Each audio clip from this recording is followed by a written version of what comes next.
Hey everyone, it's Cam Smith here with a brand new video. Today's video is a bit different as it's going to be a list video. Today's video is on my list of my top 20 Call of Duty Zombies maps. The worst to the best. Sorry about that, I only woke up about 15 minutes ago. Now there should be 21, but I've never played Call of the Dead, so that's the honourable mention. Right, coming in at the number 20 spot is the worst map in Black Ops 3.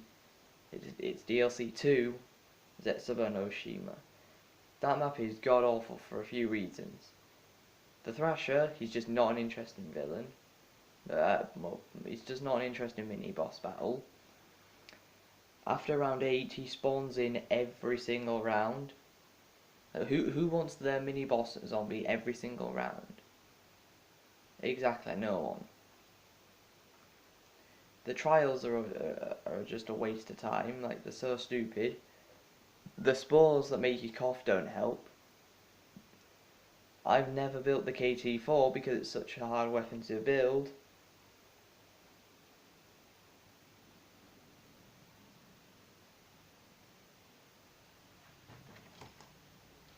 Literally.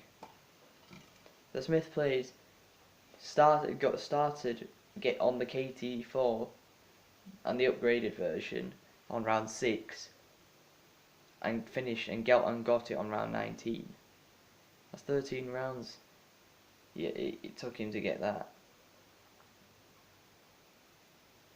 Let's see, turning the power on Zetsubo is just not helpful either.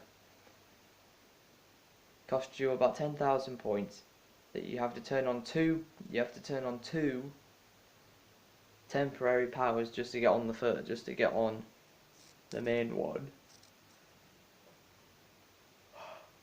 Jesus. That's why Zetsubo's number 20. Coming in at the number 19 spot is Transit, Black Ops 2's worst map. As much as I hate Transit, I can't put it at the bottom.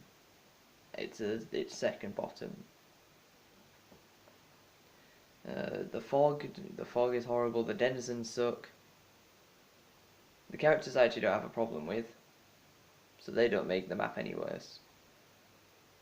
And farm, town, and diner are all counting as part of Transit in this, so I'm not doing them as their individual maps. They count as their own. Getting to Pack-a-Punch is frustrating because you have to build a turbine in the spawn room, take it all the way to the power room, put it on the door with the green electricity symbol, hope that the turbine doesn't get destroyed from power to town, which 100% of the time on solo it will have been destroyed. But if you do it, the reason that it's not bottom of the list is because on co-op you can do that. You can have someone go to town, stand at the Pack-a-Punch room, and then someone put their turbine down, and then someone stay in the Pack-a-Punch room so the Pack-a-Punch room stays open. Which is how me and my friends made Transit an easier map than it was. That's why Transit comes in at number 19. Coming in at the number 18 spot is Black Ops 1's worst map. That's so unoriginal. The name of the map is just a number. It's 5. 5 was a map that had two of former US presidents, JFK and Richard Nixon. Had the leader of Cuba, Fidel Castro, and one of Kennedy's secretaries. Now the characters are really enjoyable. I love the characters. They're really cool. And the top floor of the way you start it's fine. But when you go down a floor, it just becomes so much harder. It becomes increasingly harder. Nova crawls appear, which if you go down to the very bottom floor, in the elevator, the Nova crawlers appear, and God, that's annoying. The box is the mystery box couldn't be further away from spawn if it tried to be. Honestly, it's so annoying. I don't think I've ever bought a perk on that map yet. I've never gone to pack up and tried that. And yes, it does have the one of the most unique power up ever in Bonfire Sale, where you kill the Pentagon Thief. If you kill the Pentagon Thief without him taking a weapon, you get Bonfire Sale, which means Pack a Punch costs only 1,000 points, and every single teleportation and takes you there.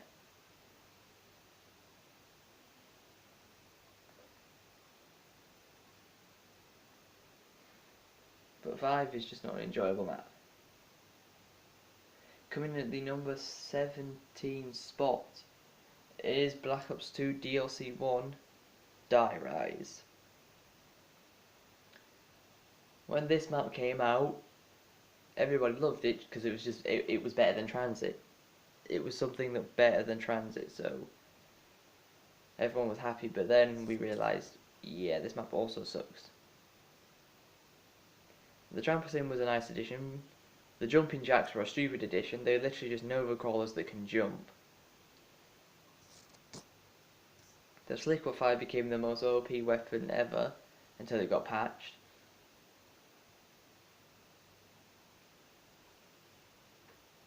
Don't quote me on this, but I think Dire is the first map in Zombies where you can actually fall off somewhere and die. Not take fall damage, actually fall off somewhere. Actually fall off a cliff and die, get insta-killed. I think Dire is the first and only map that has ever happened. Because I'm pretty certain that that's never happened in Black Ops 3.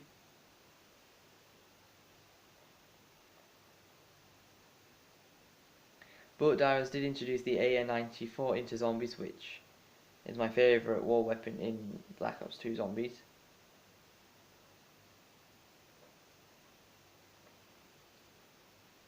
It put the PDW in Zombies, which is nice. The elevators, they're a huge reason why the map sucks. The elevators have random perks. Sometimes when you go into the power room, it could have Jug and the Pack-a-Punch machine. Exactly exactly what you want. Or it could have Speed Cola and Mule Kick, or it could have Mule Kick and something else you don't want. It introduced the new perk Who's Who. Well, that didn't end well. It's a terrible perk, but it's got an amazing jingle. The Die Rise comes in at number 17. Rounding off the bottom 5 of the maps, coming in the number 16 spot is Shangri-La. Black Ops 1 DLC 3. Shangri-La is considered one of the hardest maps in Zombies. It's the most close quarters map in Zombies. It has two bosses. It's the only map with 2 zombie mini bosses, the Shrieker and the Napalm. The Shrieker's are just annoying because he sounds annoying. The Napalm's annoying because he can do damage to you before he's even hit on your screen. So they don't make the map very enjoyable. Eclipse mode I've actually never been in, but of course that's just turning it from day to night. There's literally, if you're not doing the Easter egg, this literally is a waste of time if you're doing it. The only reason why this map is higher than the rest of them is because of the wonder weapon, the Baby Maker. I know it's not called that, but who actually calls it what its real name is? We all call it the Baby Maker. That's why Shangri-La is number 16. Coming in at the number 15 spot is Narc the Own Totem. Narc, of course, was the very first map that ever got introduced into Zombies, all the way back in World at War. It's very basic. No perks.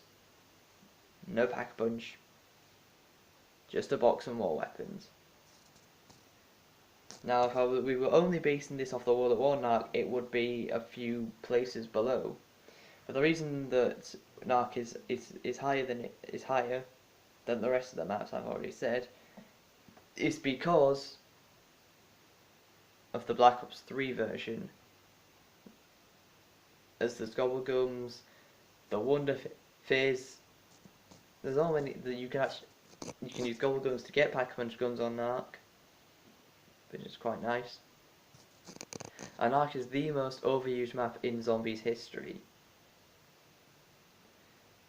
Reasoning: it was in World at War, it got remastered for Black Ops 1's DLC 4, it was in transit of Black Ops 2, it was already in Black Ops 3 as Revelations, and then got put in Black Ops 3 again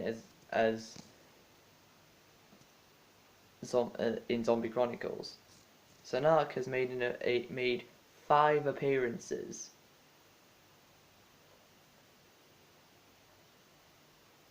in Zombies. 2 appearances in the same damn game. And the funny thing about Narc in BO3 is, in Revelations, pretty much the whole map of Narc is in Black Ops 3, is in Revelations. The entire map is in Revelations. Just there's a load of portals and buildables and stuff like that. Thanks to Black Ops 3, that's why Narc has moved up to number 15. Coming in at the number 14 spot is that big white planet in the sky. It's Moon. Moon is easily Ghost Ninja 853's least favourite map in Zombies. Whenever we say let's play Moon, he's like, no. But Moon I actually don't mind as much. I actually like Moon more than he does. I still hate the astronaut. The astronaut can go die in a fire. The excavation doesn't help. The excavator doesn't help. He just gets a massive blade, puts it through the roof of one of the tunnels, and then the blade just keeps spinning, which means you no longer can go in that way.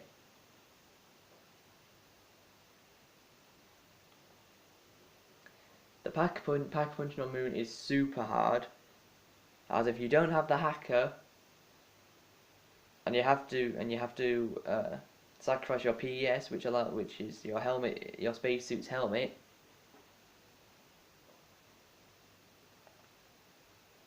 to close up the pack-a-punches. The zombies are all around you, and they spawn in quite fast in Area 51, so you have to be quick with pack-a-punching.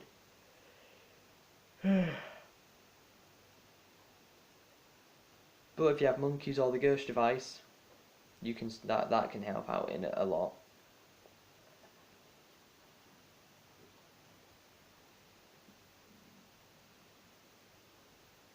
I love going in the biodome on Moon. It looks quite nice. And that's why Moon hits number 14.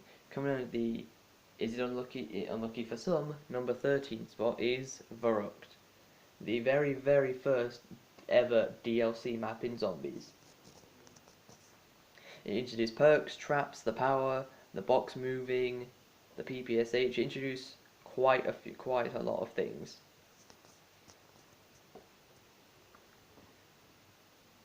And of course,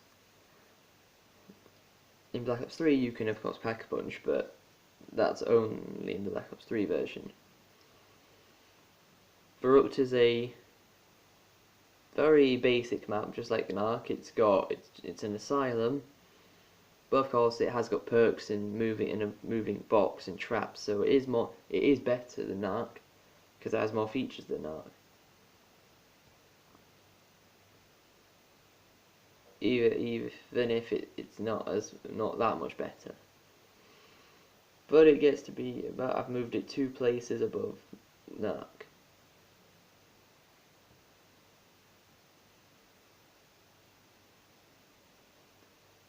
And that's why it's in number 13. I don't have much to say about it because I haven't played it many times, but I enjoyed it when I did. Coming in at the number 12 spot is Black Ops 1 DLC 1 Ascension. Ascension is an interesting map. On the original Black Ops 1 version, your screen, your game was in black and white until you turned on the power.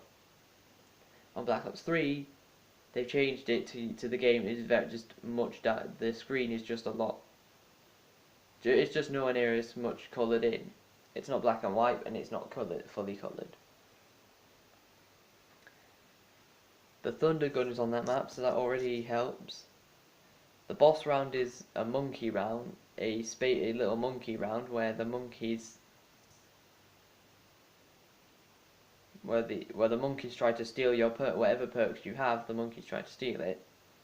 If you kill all the monkeys without them touching a perk, you get a free perk, which I think in a way is a way to trick you, because if you keep doing that, the more perks you'll have, the more perks you'll lose next time they come.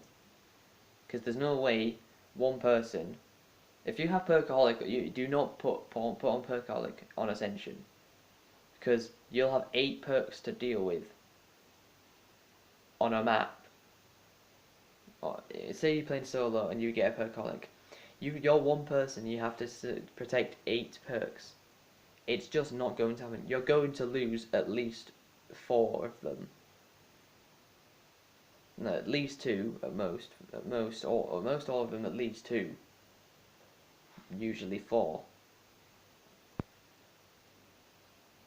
But how you get to Pack-a-Punch on Ascension is, I think, is very, very creative. That you have to use all 3 lunar landers around the map, which of course gets you the rocket. Be able to set off the rocket. If you have an explosive weapon, shoot the rocket. If you can try and shoot the rocket down. If you do shoot it down, you get a free power up when you go to the Pack-a-Punch room. If you don't blow the rocket up, you just go to you just get Pack-a-Punch. That's why Ascension comes in at number 12. Coming in at the number 11 spot is Black Ops 2 DLC 3, Buried, just missing out on the top 10. Buried is easily the best map with the transit crew. I think everyone can knows that. It's the only map with the transit crew that's not actually that bad. Buried, of course, introduced a new perk known as Vault Trade. Getting to Pack-a-Punch was very interesting, as you get a free perk every time you went. Day 94 made a return. Leroy was a brand new character that got introduced, and of course he could be used to break down barriers. And you could use a trick to angle him up, but make him really far away, so the further away he was, the more points you'd get if he broke the barrier. Of course, Buried is known to have one of the hardest Easter eggs in Zombies history, along with Shangri-La. It's ironic because they're both DLC 3.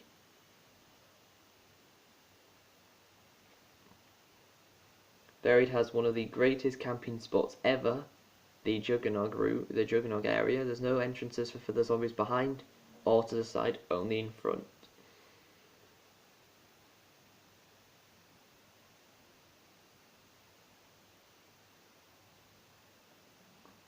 So I really enjoyed the map, and it was one of the maps I got to around 30 on for the first time. Die Rise was the original map I got to around 30, but Buried was the map I did it on the most before BO3 came out, which is why it hits number 11. Now, on to the top 10. Coming in at the number 10 spot is World at War DLC 2, Shi no Numa. Shi no Numa, of course, introduced the Wonder weapon that everyone's come to love. The PPSH makes a return. Bouncing Bettys were introduced in this map. Hellhounds were introduced in this map. I wish on BO3 they just put Bouncing Bettys in, not the Tripmans, because the Bouncing Bettys are so much better against the dogs.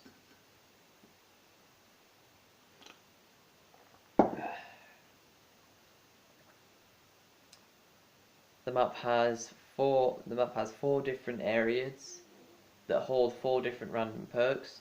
Of course, the random perk aspect makes the map a little worse, which is why it's at number 10. But I'm happy with the map, how the map is. In Black Ops 3, it's even better. Of course, I keep most things the same. Of course, the swamp, all the water areas in the swamps are really annoying to get around because they make you run so slow, which is why that makes the map also a little worse. And that's why Shinonuma comes in at number 10. Coming in at the number 9 spot is Kino der Toten, the first map on Black Ops 1. Kino is an interesting map due to it being a German theatre, well, Nazi theatre. It has good traps. It's got all the perks that you want. It was the very first map to introduce the Thunder Gun. It was also the very first map to introduce Nova Crawlers and the Death Machine power-up. Introduced quite a lot of things.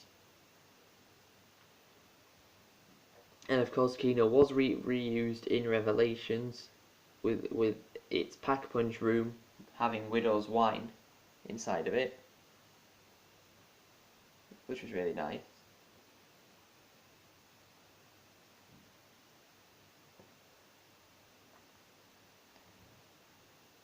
And let's see, what else is good? What else is good about Kino?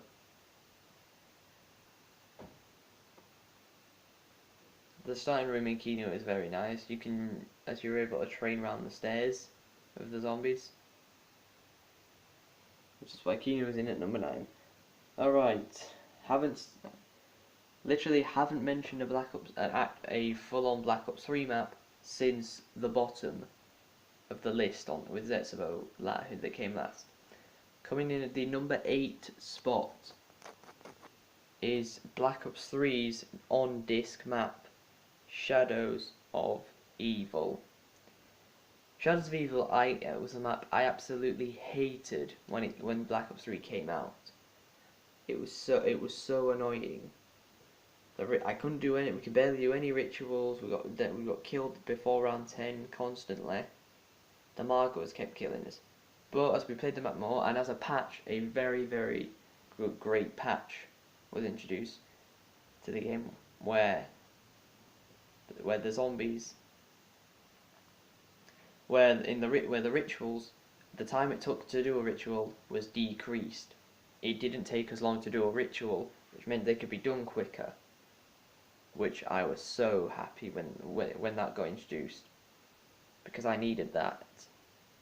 Because the Shadows of Evil introduced the Wonder Weapon, the Mara Starker or Apothecan's Servant, whatever you want to call it.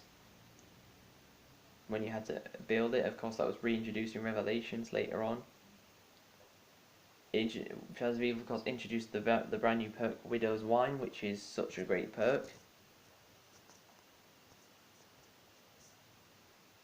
It brought back the Bootlegger, which was a Black Ops 3 version of the Type 100.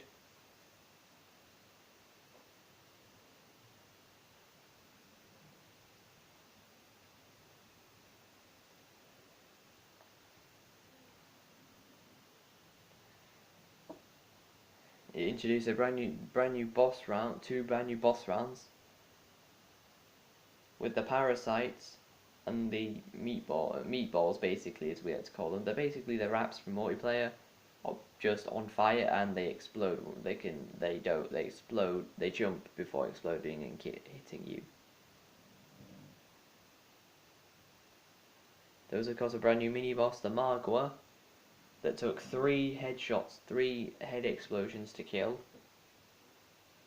But you got 500 XP every time you killed one, 1000 XP on double XP weekend. And that's why Shadows of Evil is coming in at number 8.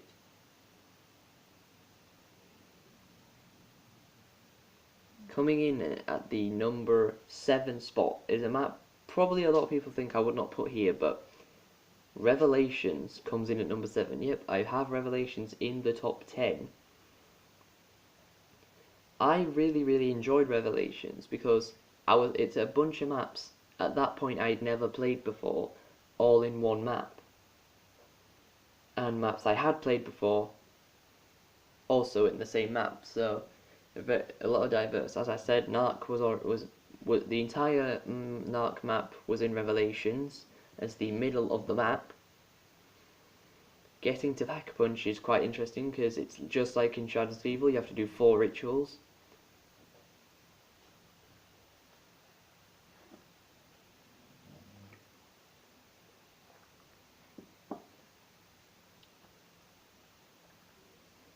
And once you've done them, you had to go to Narc, grab hold of the apothecary that had hold of the Pack Punch, go inside of his let him eat you to be able to Pack Punch. Now introduce the Banshee and the Rift E9 as guns in there. The Peacekeeper Mark II came to the Peacekeeper made its first appearance ever in Zombies, as the original Peacekeeper never made an appearance in Black Ops 2 Zombies, but the second Peacekeeper did.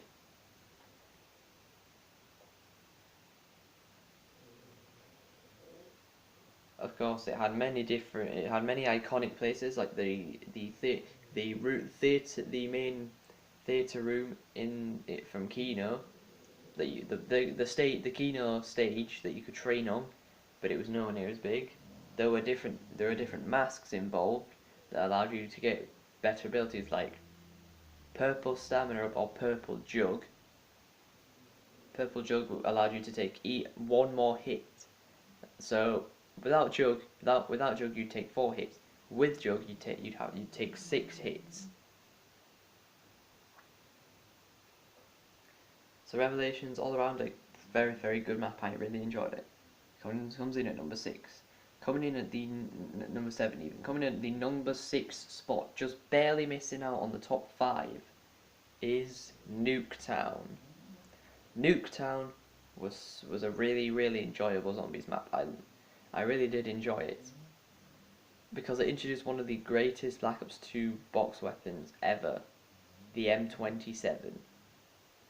But that was the only map it appeared in. It also introduced the LSAT, a brilliant LMG, which was also buried that I forgot to mention. The LSAT, I really wish the LSAT made a return on Black Ops 3, but it just didn't, and that was so annoying.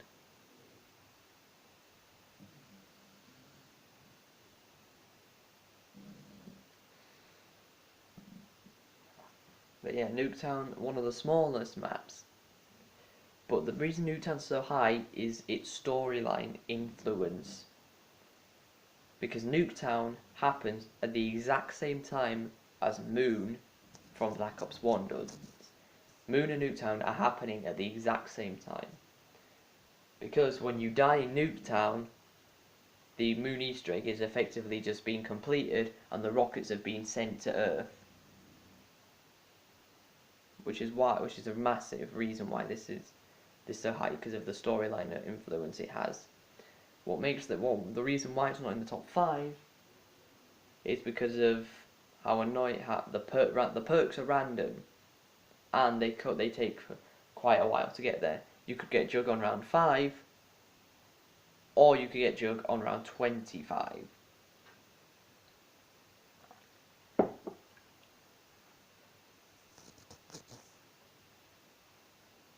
Which makes it very frustrating.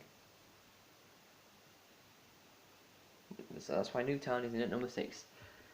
Alright, now we'll get into the business end of the list, the top 5.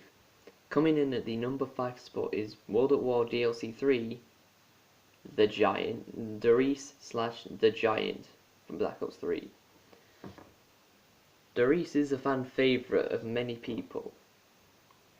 Of course, it had the Wonder Wolf, it had the PPSH. It was the very first map to introduce Pack Punch, the Bowie Knife, and monkeys, the Monkey Bomb. Of course, the World at War version of Darius will be always known for having the Pack Punch PPSH, the Reaper, the best PPSH Pack Punch, and the Wonder Wolf DG3. Of course, on World at War, if you zapped yourself with the Wonder Wolf and you had Jug, you lost Jug.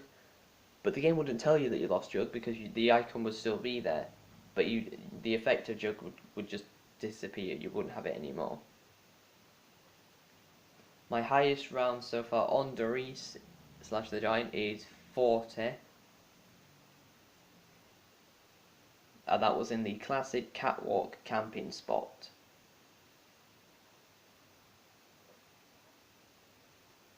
So that's why Doris makes it at number 5. Coming in at the number 4 spot, it's Black Ops 2 DLC 2. Finally, another DLC 2 for it's Mob of the Dead. Mob of the Dead was such a great map. I really, really enjoyed it.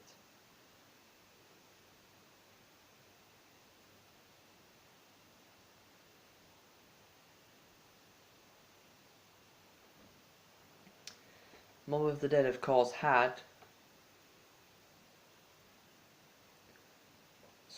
some amazing characters.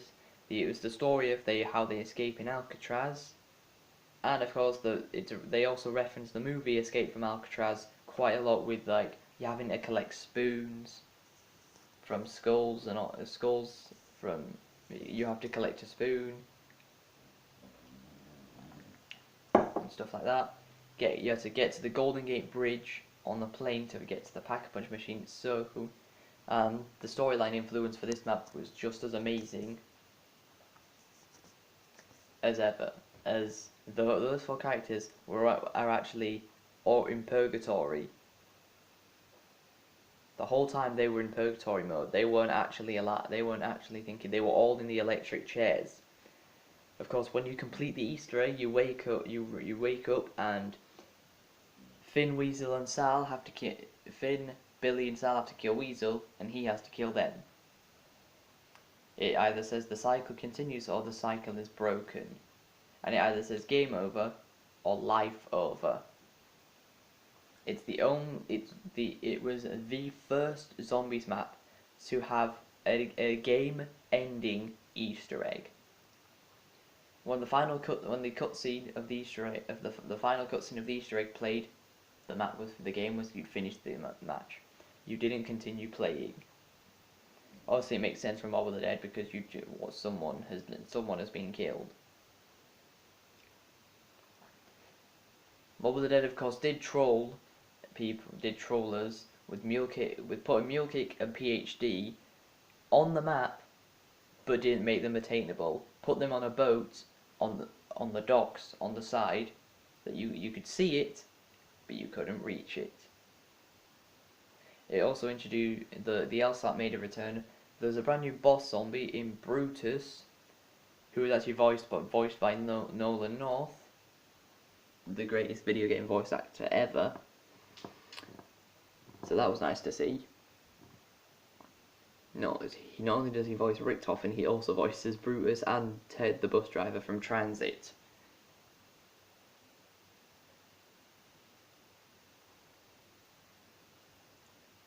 That's why I'm over the Dead in number 4. Coming into the top 3 maps now. There's only 3 maps to go. You guys obviously know what maps they are, but where have I put them? Coming in at the number 3 spot is the map I played yesterday, Gorod Krovi. Gorod Krovi is World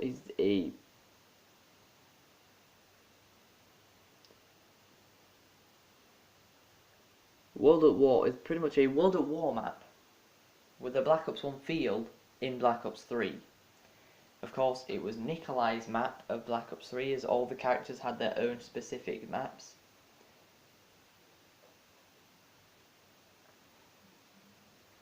And of course, this map had the return of the PPSH, which I'm pretty sure everybody was hyped to see that. Even I was hyped to see the PPSH return. The FFAR from multiplayer became a zombie's weapon. The way you had to pack a punch was you had to get 3 growth modules, blue, yellow, and red. Collect zombie souls from them together, get the parts, and then call a dragon, and literally stand on top of a dragon and fly to the Pack-a-Punch machine. It was so cool.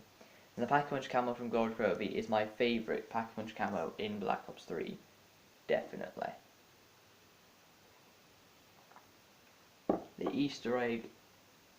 The Easter egg, actually, it's the only time where the boss battle is one of the 1.0 characters. First you have to defeat the dragon, then defeat Nikolai himself. Of course, everyone loved the map because Nikolai 1.0 had vodka. That's what he's known for having. And 2.0, of course, is a younger version, so that phase of him hadn't happened yet. But of course, he didn't know that. He didn't know that. He didn't know. He didn't think that was going to happen. The opening cutscene is amazing. I mean, for God's sake, it plays Ace of Spades. How can you say no to that?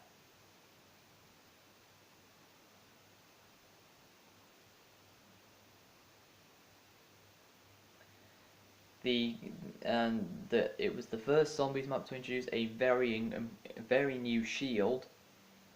As Shadows of Evil introduced the rocket shield, where you could go really fast, forward really quick, really fast with it, and knock a bunch of zombies out of the way.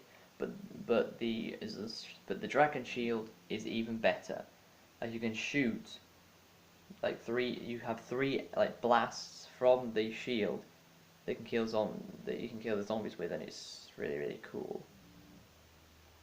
The Valkyrie drones were the new Hellhound round for this map. The Valkyrie drones, they basically just shot electricity, and if they were too far away from you, they just created electric zombies. There was a brand new boss that was a combination of he looks very much like Brutus, but he's called the Mangler.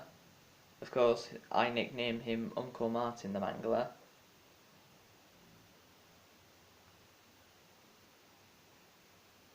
He's an interesting boss, and of course, you can't forget the Ray Gun Mark III. Ever since in 2015 Comic-Con, when Black Ops 3 Zombies got revealed, people were speculating, will there be a Ray Gun Mark III? And there was a Ray Gun Mark III finally. Also, one quick thing to mention, Buried was the first map to have the Ray Gun Mark II, so that has to be thanked for it. Coming in at the number 2 spot, this is big, because if you know whatever I say from the number 2, you know the number 1 spot. Coming in at the number 2 spot is Black Ops 2 DLC 4 Origins. That's right, Origins comes in at number 2, but it's a very good, fantastic map. The staffs.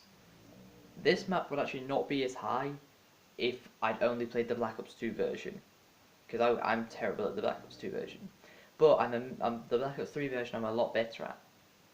I've whirled the ice staff before, I've whirled the lightning staff, and I've whirled the upgraded lightning staff. They're so great. The steps for upgrading the staffs aren't actually that difficult. You just need to have a mental note in your head or write down the steps. Because trust me, if you write the steps down, it makes the map so much easier.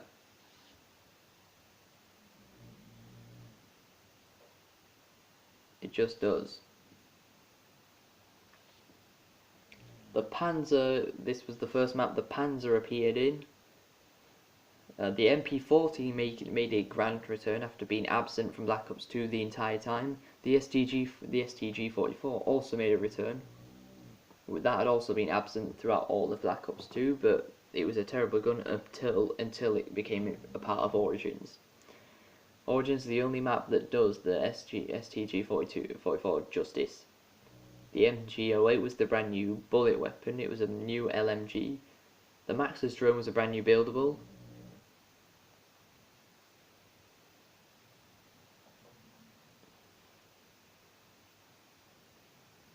Yeah, that was a brand new buildable.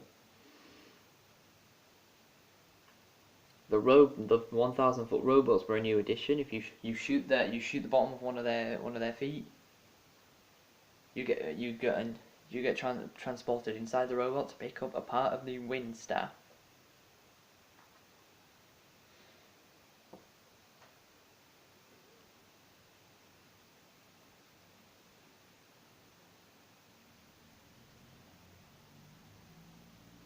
Of course, the mud is very, very annoying in Origins, and it actually is worse in Black Ops 3 than Black Ops 2. And Origins, of course, is the second map to have a game-ending Easter egg.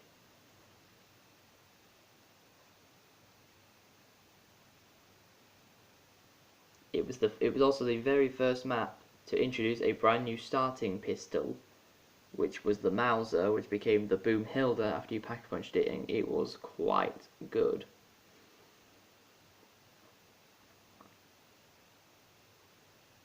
I mean, it was the first map to introduce 4 elemental wonder weapons instead of just 1 wonder weapon. And that's why Origins comes in at number 2. Now, it's the only map I've not said, but coming in at the number 1 spot on my top 20 Call of Duty Zombies maps, it's Der Eisendrache from Black Ops 3 DLC 1. The Eisendrache is just so great. It's the best, in my opinion, it's the best map in Zombies. First of all, it was the first DLC map after Origins, and it's just like Origins. 4 elemental wonder weapons: the bows, the void bow, the fire bow, the wolf bow, and the storm bow.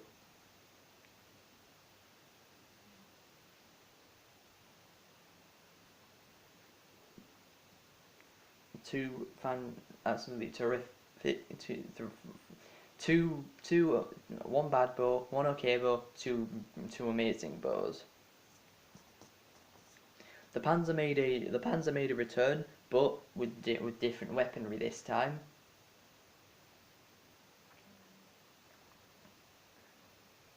The Pack-a-Punch camos were very cool. There were no new perks after Widow's 1 was still the only. Well, Widow's 1 appeared in some maps as a machine, and in some maps it didn't appear as a machine, which kind of sucks.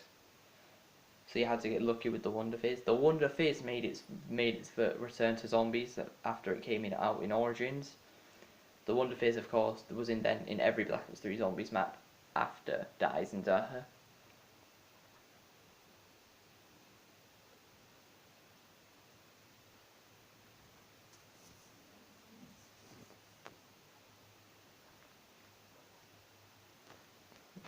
And then it's got a really, really interesting boss battle.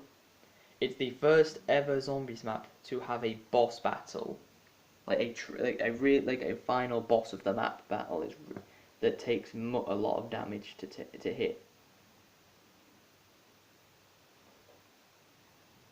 which I was super happy seeing.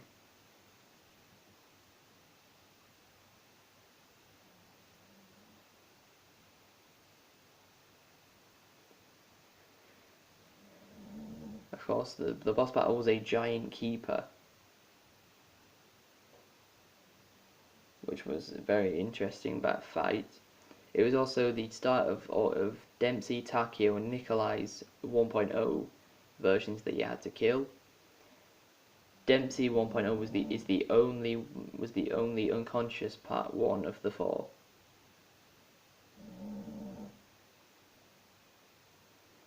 And that's why Der Eisen is my favourite Call of Duty Zombies map. I hope you guys have enjoyed this video. It's been one of the longest videos I've ever made. But I hope you guys have enjoyed.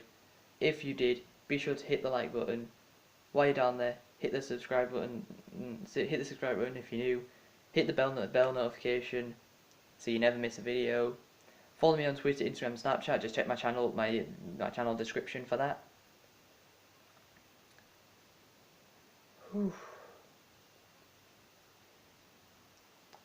I will be joining you guys tomorrow for a brand new video. So see you guys then.